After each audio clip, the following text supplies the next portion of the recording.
Perkenalkan, kami dari kelompok 7 dengan saya sendiri, Fernandus Ronaldo Tukan, dengan NIM 101122-037 dari program studi teknik geofisika. Perkenalkan, nama saya Sidane Prayoga dengan NIM 1011222036 dari program studi teknik geofisika.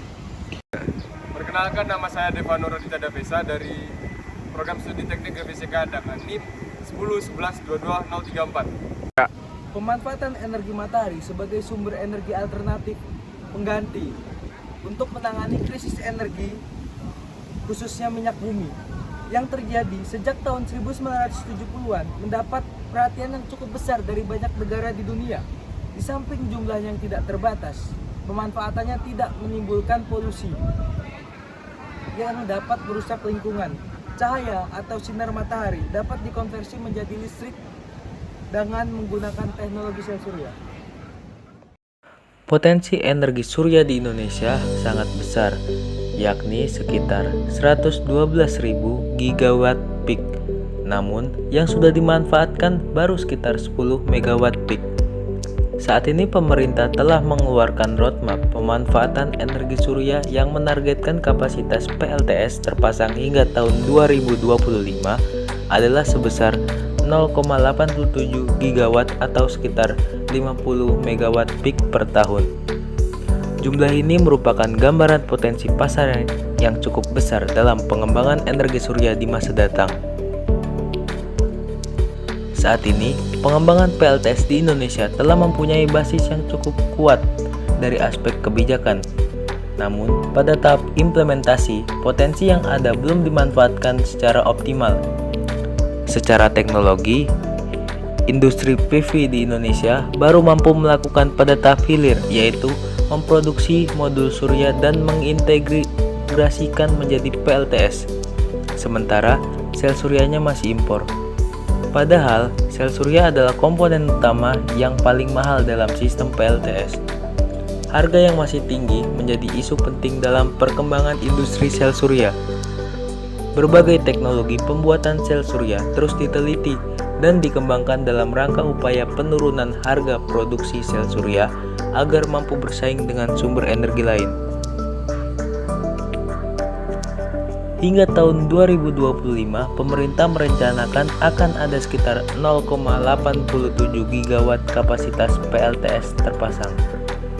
Dengan asumsi penguasaan pasar hingga 50%, pasar energi surya di Indonesia sudah cukup besar untuk menyerap keluaran dari suatu pabrik sel surya berkapasitas hingga 25 megawatt peak per tahun. Hal ini tentu merupakan peluang besar bagi industri lokal untuk mengembangkan bisnisnya ke pabrikasi sel surya. Informasi lain, Presiden Joko Widodo resmikan pembangkit listrik tenaga surya terbesar dengan kapasitas 5 megawatt di Desa Olpulah, Kecamatan Kupang Tengah, Kabupaten Kupang, Nusa Tenggara Timur. Presiden juga meresmikan terminal baru Bandara Komodo di Labuan Bajo.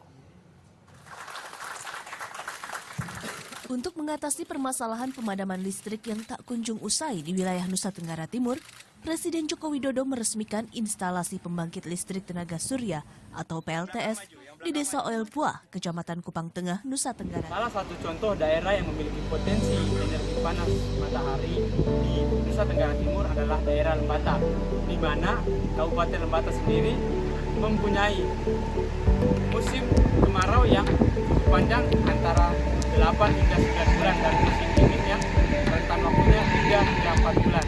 Di Indonesia sendiri, provinsi yang memiliki potensi terbesar dari energi panas matahari adalah Nusa Tenggara Timur, di mana potensi tersebut sangat masih belum dimanfaatkan oleh pemerintah dan pihak swasta. Flora Kabupaten Lembata sebagian besar didominasi padang rumput dan sebagian kecil ditumbuhi belukar. Selain memiliki musim kemarau yang panjang, daerah Lembata sendiri memiliki intensitas cahaya matahari yang cukup tinggi. Nah, dengan lamanya musim kemarau di Lembata dan intensitas cahaya matahari yang cukup tinggi, membuat daerah Lembata mempunyai potensi pemanfaatan energi panas matahari.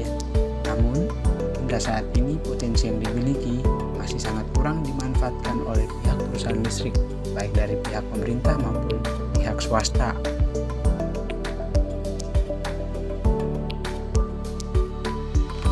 Seperti yang telah dipaparkan oleh teman saya tadi, pembangkit listrik tenaga matahari merupakan sumber tenaga yang telah diberikan perhatian khusus sejak tahun 1970. Dikarenakan sumber tenaga ini merupakan sumber tenaga yang bisa terbarukan setiap saat dan tidak akan pernah habis.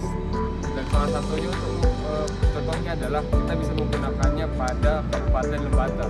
Kenapa Kabupaten Lembata? Kabupaten Lembata itu merupakan kabupaten yang memiliki kemarau yang sangat panjang dan intensitas cahaya matahari yang masuk di kabupaten itu sangat tinggi dan kita bisa menggunakannya secara maksimal.